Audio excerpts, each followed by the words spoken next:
All right, hello, I am Christian Stevenson with the Mississippi State University Extension Service in Hancock County.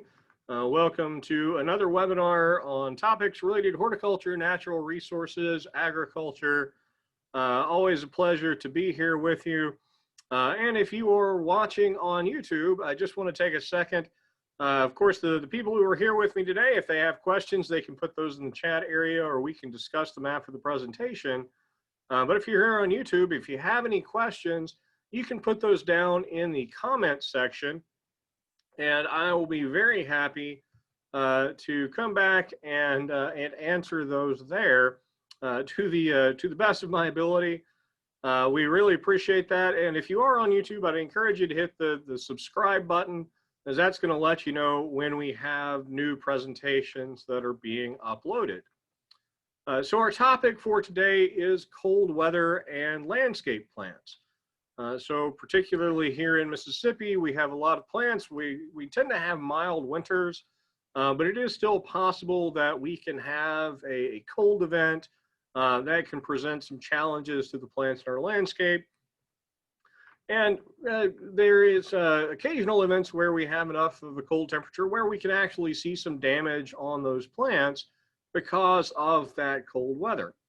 And starting off, so how does the cold damage plants? And we can see damage on plants, particularly down here in coastal Mississippi. A lot of us grow citrus plants. We may have some palms in our landscape, and a lot of us really enjoy having really colorful tropical ornamental plants. And these plants tend to be a little bit more susceptible to the cold than some of the native plants that we have in our landscape.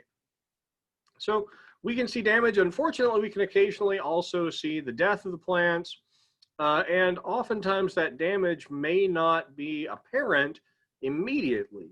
So there may be damage that we won't see until the plant starts to really grow out in the spring, and occasionally we may not see it until the summer when the plant starts to experience a little bit of heat stress. So if you have a plant, after we've had a really cold winter, if you have a plant when we start to get into summer and it really unexpectedly starts to show some wilting, that may actually be a result of cold damage from the previous winter, particularly if there's damage to the root system as a result of that cold event. Now, when we talk about cold weathers, there's two things we really want to keep in mind. The first of those is that, of course, the temperature that we're going to get down to. So the colder it gets, the more likely we are to see damage to the plant. Similarly, how long it stays cold is also going to be a major influence on whether we see that damage. Also, if we have those cold temperatures that occur suddenly, that's not going to allow that plant to sort of acclimate to cold weather. So the plant can slowly acclimate to cold temperatures, just like us. If you walk out of a warm room and step right out into the cold, you're really going to feel it. If you kind of gradually gets cold on you, you may not feel it anywhere near as severely. So when we see damage to plants as a result of cold, it can do several things. And really what we're concerned with primarily is damage to the transport cells. So those vascular cells in the plant, the xylem and phloem cells, xylem transporting water, up in the tree, phloem cells transporting nutrients in the tree, can be damaged. We can see stunting of root growth. All of these lead to prevention of water reaching up to the branches, and that is generally going to lead to wilting of the plant and defoliation. And plants that have been really actively growing, that have new growth on them, that new growth is very tender. So that new growth is also going to be a lot more susceptible to cold temperatures than the established kind of woody growth of the plant. And that kind of gives us a little information. We want to avoid fall pruning because that's going to promote that new growth. We don't want to apply a lot of nitrogen as we get towards cold temperatures. Again, that promotes that new growth. and that tissue is going to be a lot more susceptible to damage from the cold. So we can see cold injury really on all parts of the plant. Flowers and fruit are particularly susceptible. The buds are very susceptible. We can also see damage to leaves, to the stem of the tree, or to the trunk of the tree, and to the roots. Generally, the fruit and the flowers are going to be the most susceptible, or if you like, the least tolerant of cold injury, because they just don't have the ability to build up that tolerance to colder temperatures. Leaf and stem tissues tend to be damaged because ice will actually form in the cell of the plant.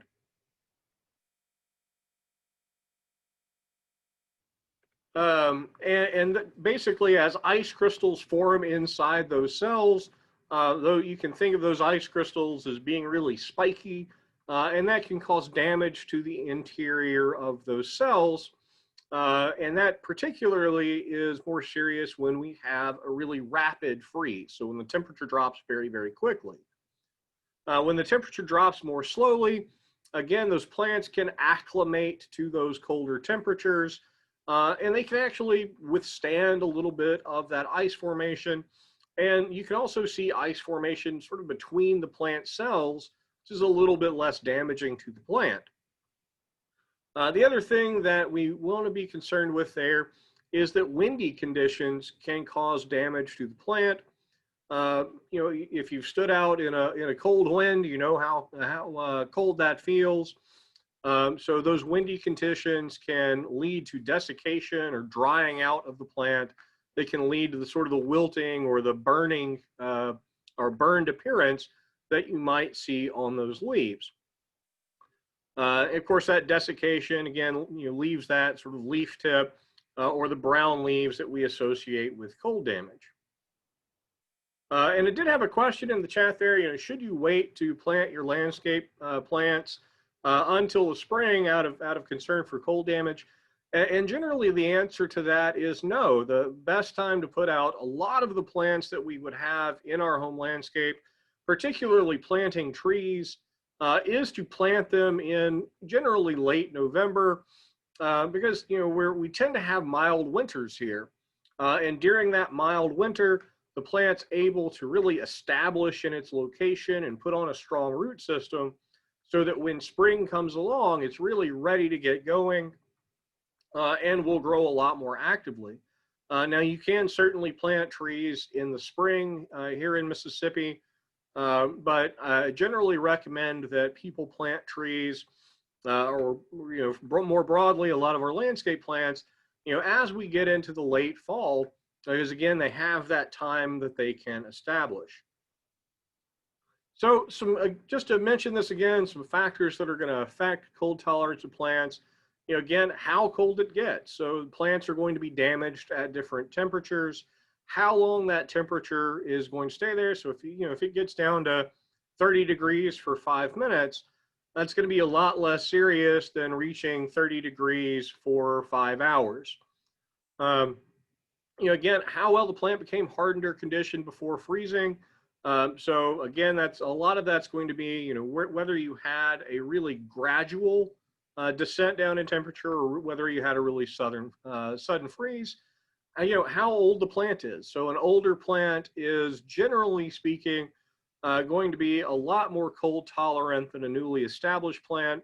And as I say, when we're talking about just about anything, a healthy tree is going to be a lot hardier and more resistant to damage than a diseased tree. So we want to make sure that we're taking care of our plants, that we put them in the ground well, we're fertilizing them well, so that we make sure that they're going to be more resistant to problems like this.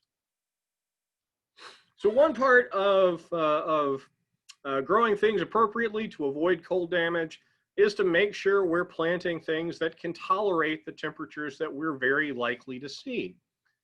Down here in the very tip of the coastal areas of Mississippi, we're in zone 9A for the most part.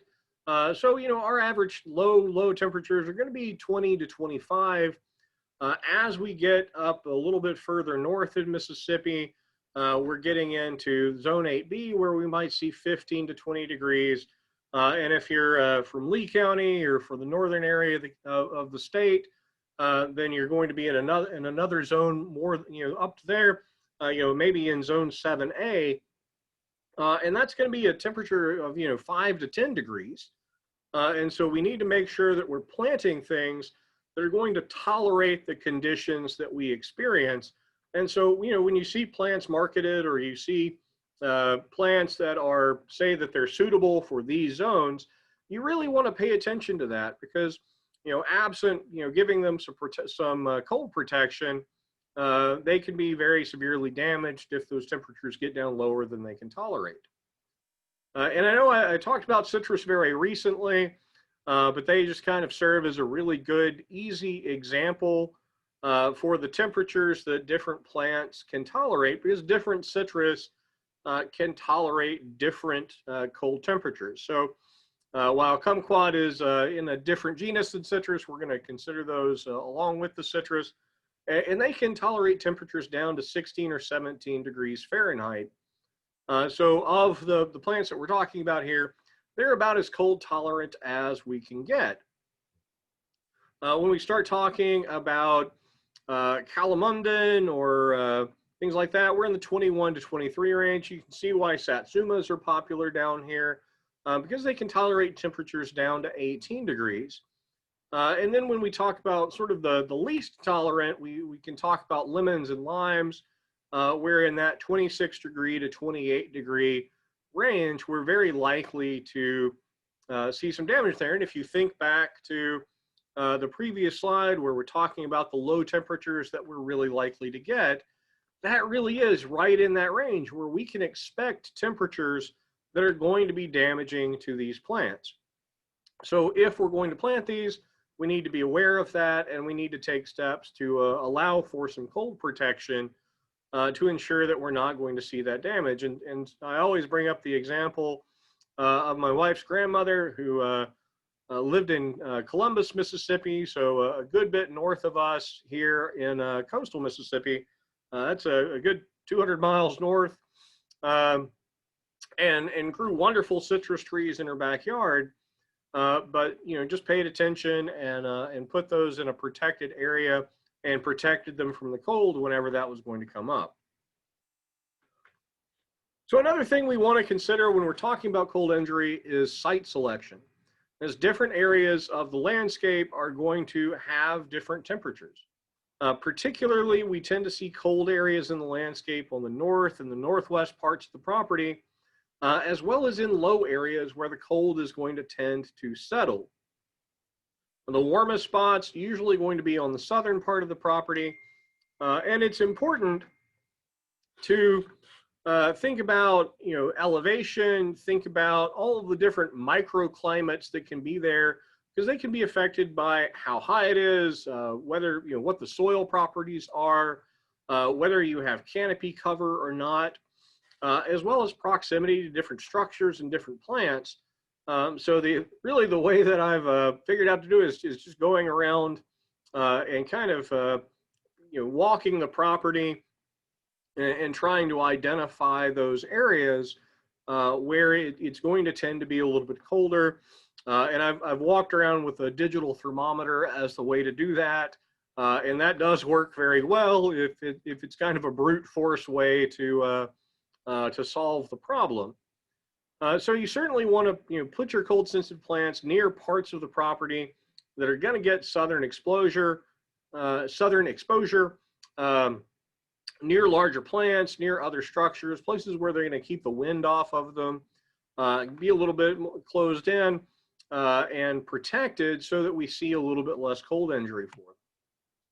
We also want to pay attention to fertilization for the winter. I mentioned earlier that we don't want to provide a large amount of nitrogen as we get into the fall, because we don't want to see that new growth on the plant. That new growth is going to be a lot more susceptible to cold damage than we would see for that older, woodier growth of the plant. Again, plants are going to have the correct nutrition, the correct fertilization, will tolerate those cold temperatures, will be able to withstand sudden temperature drops, and they'll also be able to recover more quickly. So avoid high nitrogen, and there are winterizing formulated fertilizer tend to be high in potassium, low in nitrogen. There's kind of a general saying that the potassium tends to promote root growth, and during the course of the winter, that's really what we want to see. Is we want to see that plant really establishing that root system during the winter rather than putting on new growth. I do want to include a special note about container plants. There are a lot of the plants that we grow do fantastic uh, in containers, but containers are going to be more susceptible to cold temperatures for the very simple reason that the roots are up above the ground, so they're going to not protected by the mass of the soil. So we need to make sure that we're going to, when we protect a container plant, we need to make sure we protect the entire plant, including the root system that's inside that pot. Again, roots that are damaged by the cold, if the tips of the roots have all died back, we're very unlikely to see that immediately. But as we get higher temperatures, as the plant starts to transpire, those roots are not going to be able to take up water from the soil. And so the plant is going to take on that wilted appearance that tells us that we've had some of that winter damage. So there are definitely ways to protect container plants. One of the easiest ways is the reason I keep a dolly or a hand truck around.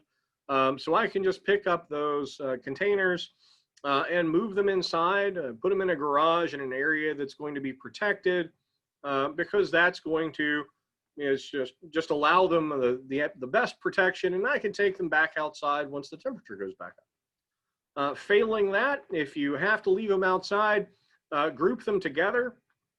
I always think when I look at that, I always think about the penguins all grouped together, kind of sharing their warmth. That's exactly the same thing that's going on. You group those plants together, and you kind of get a sort of a group protection for them.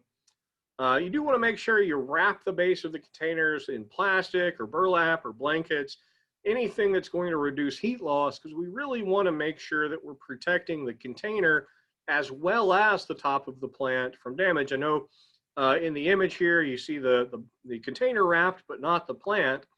In most cases, you're going to want to wrap the entire plant when those temperatures are dropping. You see a good example here. You want to place covers over the plant so they reach the ground but do not touch the foliage. This is a plant that's in the ground, and you can see that cover goes all the way down to the ground. It's really creating a greenhouse effect. Cold air is not able to get up under that cover. But if you have the cover touching the plant, then just like touching a window on a cold day, that cold temperature is going to impact the part of that plant that's in contact with the cover. If we have really, really cold temperatures, it's also possible to put a light bulb in there. The old incandescent bulbs are kind of inefficient as far as light generation goes.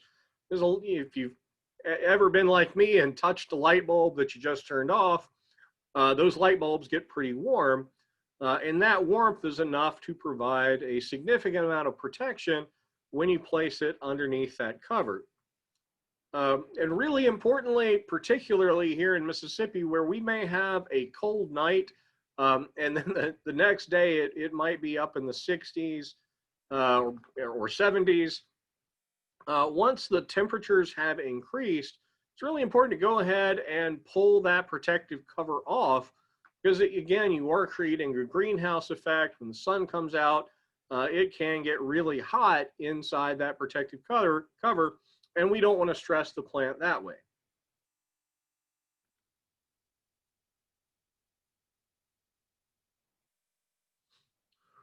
All right, sorry, I skipped a slide there. Again, we want to avoid, generally speaking, avoid pruning in the late summer or the early fall, because after we prune, the plant is going to want to put on new growth, and that new growth is going to be really susceptible to cold injury. So when we want to prune is generally going to be in the late winter or early spring. So generally February into early March, because we're just starting to see that new growth appear. We can go ahead and do our pruning.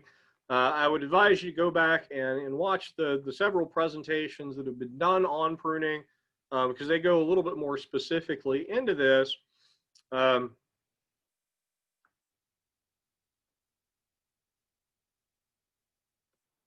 And we'll give you really good advice on exactly when and exactly how you should prune your different landscape plants. Just keep in mind, if you have a severely injured plant, it may not start growing in spring. It may have kind of a weak appearance. Um, and we're generally going to see cold injury at the very tip of the plant, rather than on older wood. Again, the older that growth, the less susceptible to injury it's going to be.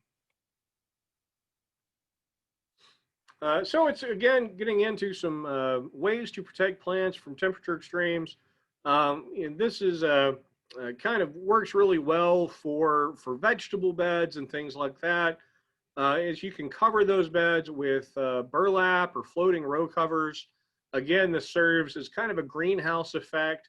Retains that temperature. We can use windbreaks like fences or buildings.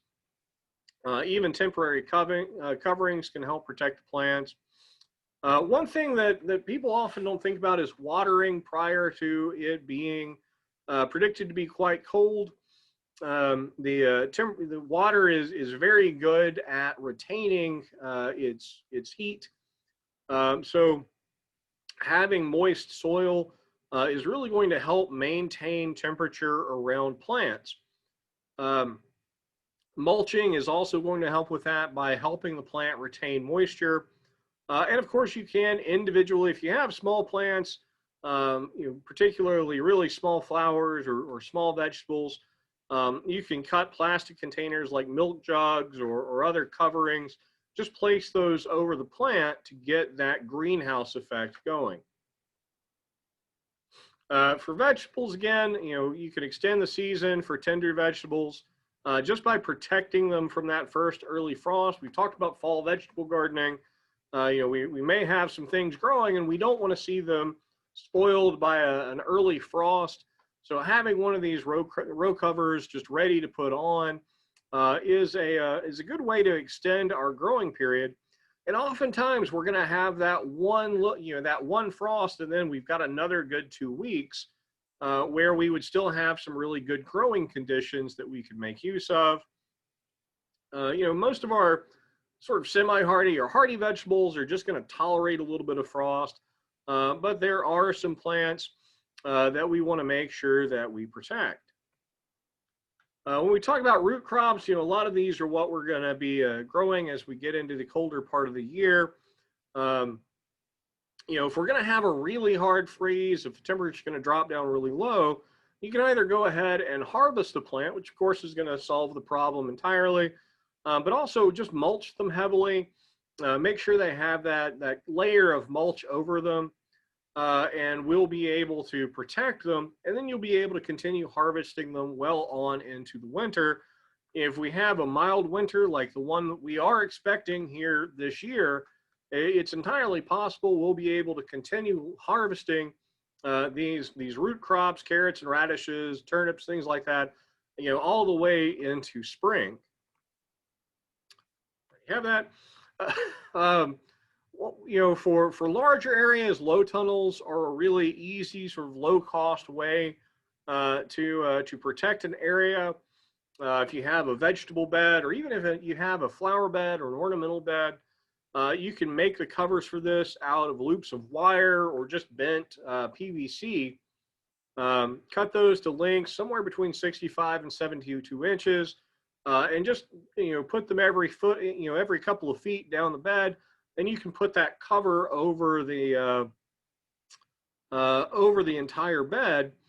Generally speaking, up to a height of 24 to 36 inches or 2 to 3 feet, and that really is going to give you a very effective area where you'll have the plants protected from those temperatures.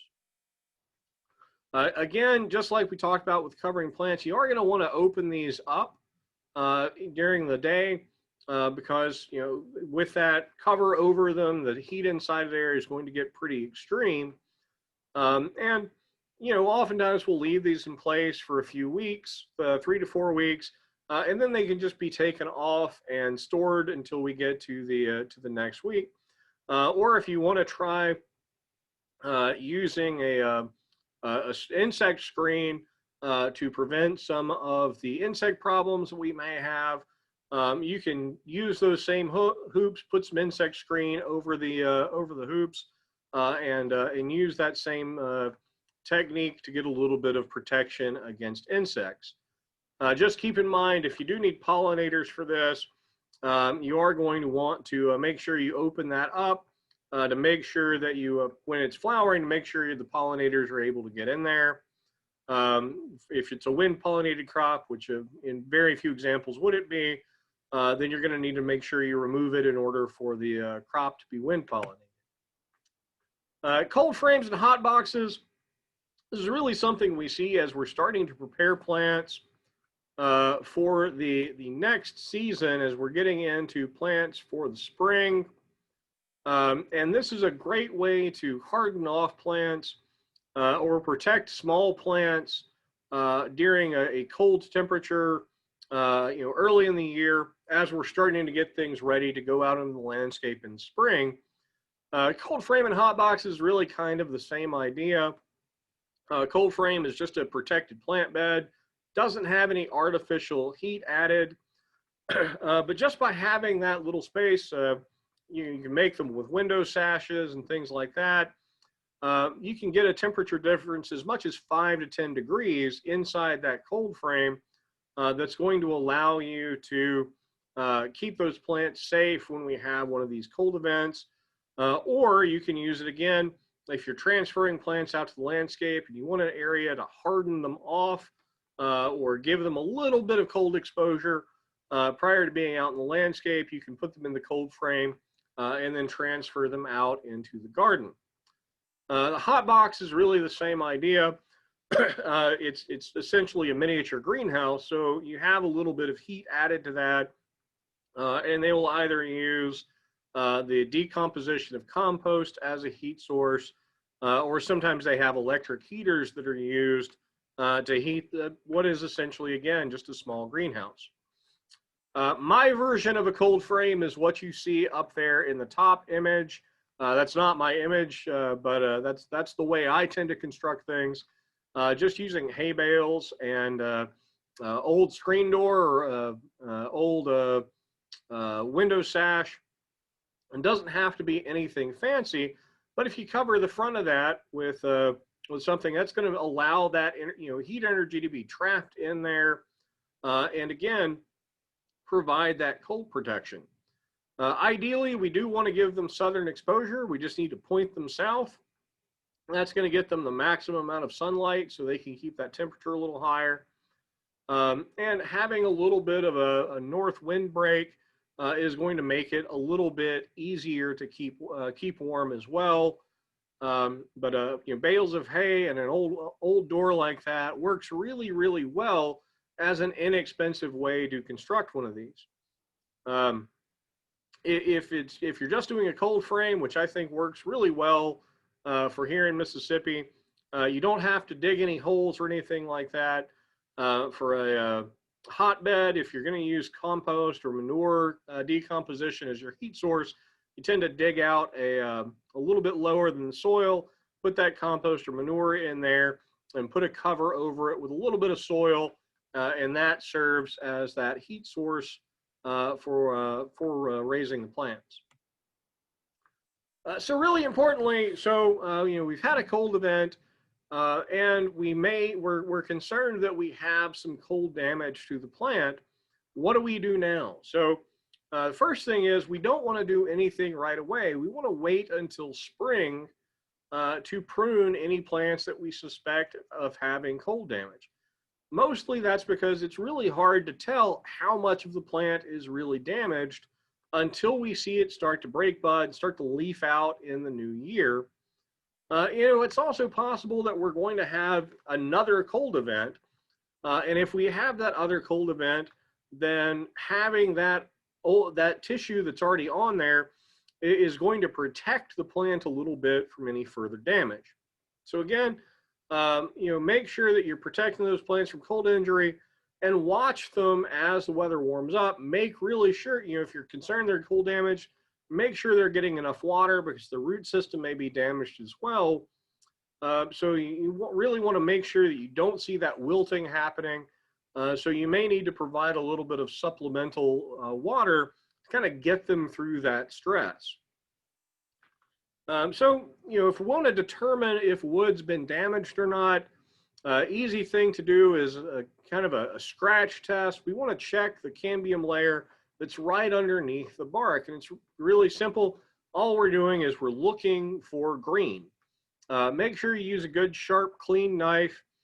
Just scratch that bark away until you see some of that green plant tissue. And if you see green, you know that area is healthy and undamaged. If you see the brown, dead plant tissue, then unfortunately you do have some injury. You're just going to want to work your way down the branch until you find the healthy tissue, and make sure we're going to wind up pruning the wood back below where we see that discoloration, just removing all of the damaged tissue so that the plant can grow out from that healthy wood. When we have buds that we're looking at, if we're worried if the flowers are damaged, then we can actually check the buds of our fruit plants to see if they're damaged. We can check them several days after a freeze. What you want to do is remove those buds from the plant and just cut a cross section of the top of the bud. And if you see discoloration in there, unfortunately, that does mean that bud has been damaged and it's not likely to produce fruit. So you do want to check several different buds, because sometimes you'll have some buds on the plant damaged and some undamaged. And you can see that really good image there where you can see that little internal bud on that flower where it's green, that's alive. And you can see the damaged one that is unfortunately not going to be able to produce fruit for us.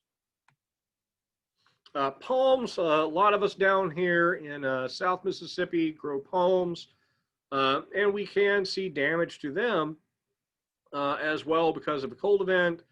You do want to, again, leave those fronds on the palm until all potential for cold weather is past. And we want to see some new fronds forming because we want to make sure that we have something there to protect the top of the tree, heart of the palm. Don't remove those fronds until they have completely browned down. Palms have that spear leaf that's at the center of the plant. After several weeks later, kind of give that a little bit of a tug. If you can pull that spear leaf out, unfortunately, you do have really severe damage to the tree, and unfortunately, it may not be able to recover. If it smells really bad, if it has a decay smell to it, that is a sign that the palm has been irrevocably damaged. Again, keep those fronds on there until you start seeing new growth. If the trunk starts to develop soft areas, if it starts to slump over, unfortunately, it has not survived that cold event. Do keep in mind that cold isn't necessarily a bad thing when we're talking about plants. A lot of our plants require some degree of cold in order for them to form fruits and nuts. Those deciduous fruits and nut trees, they stop growing in late summer or fall. They drop their leaves, they go dormant, and then they resume growth in the spring. And they use what we call chill hours as a signal to tell them that it's time to produce fruit. So they have different levels of chill hour requirements. Um, and that's really a way to prevent that plant from starting to grow in the middle in a warm day in the middle of winter when those buds might be damaged by cold. Chill hours are basically temperature between 32 degrees and 45 degrees Fahrenheit, and they just need a certain amount of time between that range in order for fruiting to happen. And we give them those chill hour requirements based on when 50% of the buds are going to break for that particular type of plant or that particular variety of that species of fruit tree. And one thing that's really important if you're going to choose a fruit tree for the area where you live is to know how many chill hours you are likely to get in your landscape. So we have this application. It's webapps.msucares.com. I'm going to give it a college try at being able to show that to you, which may not have worked.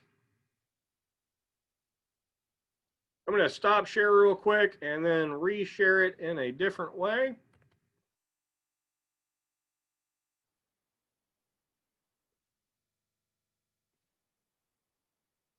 And so you should be able to see the chill hours application.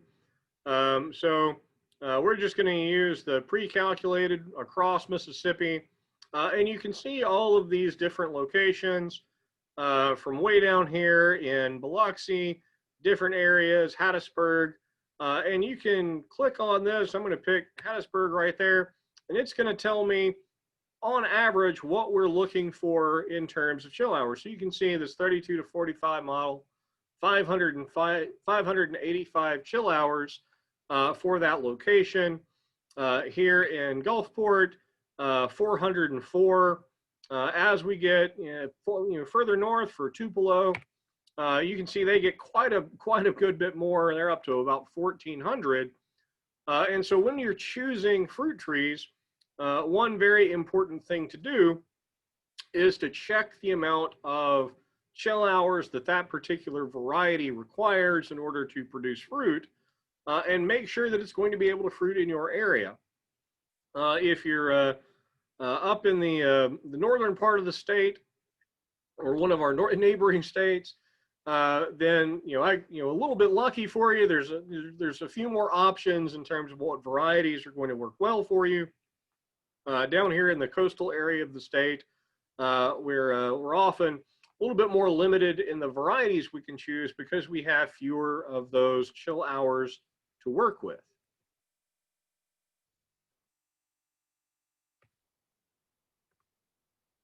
So getting back to the presentation, I think that was my last slide. Oh, just to give you kind of an example of some of the chill hours. Of course, this is designed for really far south of Mississippi. You remember about 450 chill hours in Gulfport calculated. So you can see some varieties that would be acceptable for this area. Would be a lot more broad if we were in an area where we had a little bit more in terms of those chill hours. So that is it for the topic, cold weather and plants. Of course, there's a lot more to discuss, and I hope that we'll have some questions. Again, here during the webinar, I'm happy to take some time to answer your questions. You can put those in the chat area, or here in a second, you can just shout them out. Again, if you're listening on YouTube, I would encourage you, if you have any questions, just go ahead, put those down in the comment section, and I will be thrilled to get the answer to you as soon as I can.